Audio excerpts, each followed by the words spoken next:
South Africa is said to have doubled its obesity rate in the last 6 years. This and other health issues are said to cost the South African economy over 100 billion rand, and a robot may have the solution to some of these problems. Dave Lasker, who's a partner at Abbey Health Station Robotic, joins me in studio now. Thanks so much for your time on SABC News. What is Abbey? Thank you, Nzinga, for the invite. Abbey is a robotic nurse. What does it do? It measures 13 different measurements in under 2 minutes. You simply step onto, looks like a standing upright device. You step onto it, it measures your weight, your height, your blood pressure, your body fat, then your SpO2, and then also measures other things like your basal metabolic rate, your daily caloric intake. We put all these into an algorithm and we come up with a concept called your metabolic rate and your metabolic age. Okay, and why would I trust a robot like Abbey instead of going to my doctor normally for my health checks? Standing in front of this robot, we can see the images there on the screen. Right. So it is not there to replace your doctor or to replace your nurse. What it is, it takes away those core functions of just the basics of measuring. It saves time and it allows the nurse or the doctor to what we call task shift, to do other things that are more important. The problem is that there are too many people that need to be measured. We have rising obesity in the world, and we are trying to challenge and defeat this rising obesity through a preventative measure. So if I could give you an example, in the Department of Health in Johannesburg, there are 80 clinics and they are seeing about 4 million people per annum. Now, if you try to use a nurse or staff to measure 4 million people's blood pressure, weight, height, BMI, body fat, etc., it's an impossible task. So by allowing our device, the Abbey Robotic Nurse, we can measure 300 people in one day, in one sitting. Therefore, it didn't take many machines in order to measure the entire population many times over, and then to receive that information in your database if you're the Department of Health or whoever you are. Who is using Abbey at the moment, if anyone? Okay, we have a number of institutions that use it. So institutions in the state sector are the police. So the South African Police Services are using an early version of it. It is now, we've gone through versions generation 1, 2, 3, and this is generation 4, which is being released currently. We also have some private corporations. So at the moment, all these devices are in what you would call private spaces. The general public, unfortunately, doesn't have direct access to these. And we are currently speaking to the Department of Health and also to a large group of pharmacy retailers. And we're going to do a pilot. And then if that is successful, we will roll it out to the public. Mm-hmm.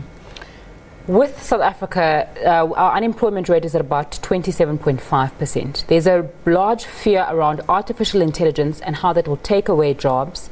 This is an example where people could say, this sounds very dangerous to the nursing profession and to health professionals. What's your response to that? Great. That's a very interesting question, and it's one that's worth considering. We have been thinking about this for long and hard. Just before I answer the question, I want to quickly take you to a landscape in the last century, which was 1896 in New York City. New York City, if one looks at the streets, was filled with horses and buggies. So the streets were filled with horses and buggies, and you had people behind the horses and the buggies who were cleaning up after the horses. With the invention of the motor vehicle, by the year 1906, there wasn't a single horse on the street in New York City, and it was overtaken by cars, the so-called new technology. Now, those people that were sweeping up after the horses, yes, they did lose their jobs, but you could say that we say that came under task shifting. All they did was they had to learn new tasks, better tasks, something that made the city more environmental, more cleaner, more safe, more useful to everybody. So there are choices. So we are not replacing people's jobs. We are going to allow them to task shift. We are going to allow them to say, I can get the results of millions of people measured often, and then spend that time as a nurse and a doctor reflecting on that data rather than doing the physical work. So the task shifting approach is very important, and through that we are actually going to upskill and create probably more jobs. Talk to us about privacy concerns. We know that our data and personal information is being sold. We know Facebook has gotten in trouble with that a lot, Google as well. How do you make sure that the information that the nurse takes isn't sold on to other people and people's privacy is protected? Right. So our approach is that we will observe all POPI and GRPS in Europe, their legal requirements. The thing to do there is that each location themselves, where it is, will decide on how much data they wish to receive and what they wish to do with that data, and they will enter into a relationship with their customers. We don't look at the data, we don't do anything with the data ourselves, so we just protect it, but we provide those locations the ability to sort, transmit, refer the data with their customers, and they do it in a closed loop with their customers. Take us through the different iterations of this robotic nurse and how it's changed over those. Okay, so in the beginning what happened was I spent a great number of years thinking about health and wellness. How do I give this feeling of health and wellness across to other people that I've been so intensely involved with over many years? And one of the key factors to me is this concept called body fat percentage. If you measure your body fat percentage, your weight, your blood pressure, all falls into line provided your body fat percentage is within what we call a healthy range.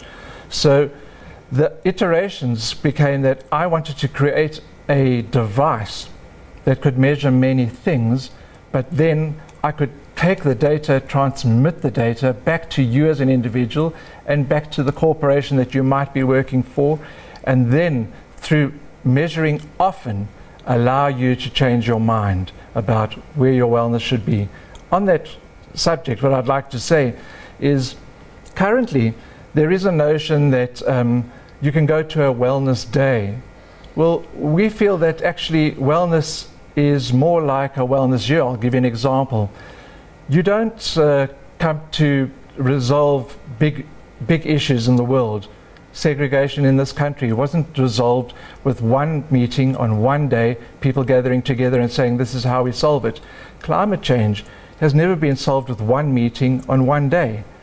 Your wellness is the same story. You are not going to resolve what it means to be well unless you spend a little bit of time acknowledging the data, receiving the data, checking the data, admitting that it's you, and then making the adjustment. I need to make a change. So it's a journey. Why we call it Abby. Abby is the name that we came and thought over great lengths, and we came up with this idea that she's a nice friendly individual, it's human, although it's a robotic nurse.